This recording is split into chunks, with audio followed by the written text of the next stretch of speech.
So obviously in what you're describing, the human dimension plays a very key role, right? So we think of, powerful decision makers in the nuclear or other weapons and military or policy making areas as a very rational and strong and interest-oriented people. But what you are discovering in those dialogues and in those meetings is really the human dimension, and that addressing that human dimension in addition to the rational arguments did have an important impact.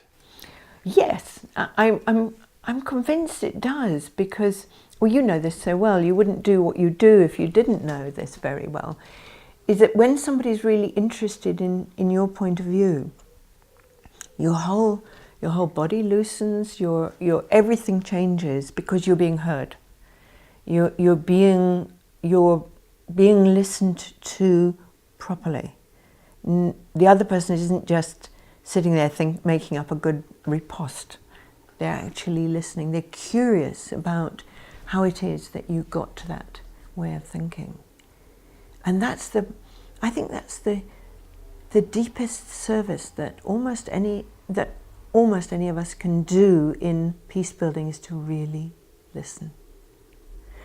I really found this in the Balkans War, when I found myself in East Mostar during the siege of Sarajevo, trying to get 2 buses full of women down to Sarajevo, and we had to go into East Mostar to get permits from it was called the presidency of one of the armies that was surrounding Sarajevo.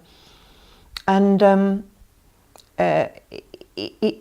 as we walked down these ruined streets of East Mostar, people rushed out of their homes where they'd been eating grass all winter. I mean, they were starving. And we were the first outsiders they'd ever seen, and they were pulling at us and saying, "Come to see the graveyard." And they took us and sat us down beside the grave of their loved ones. And they said, "Let us tell you what happened, and you must go and tell other people." And really all they wanted us to do was to sit and listen and report. And that was the best thing we could do for them. On our website globalleadership.tv you will find additional footage, other dialogues with innovation leaders from around the world, and also the hands-on practices that help them and their organizations to move from inspiration to real change.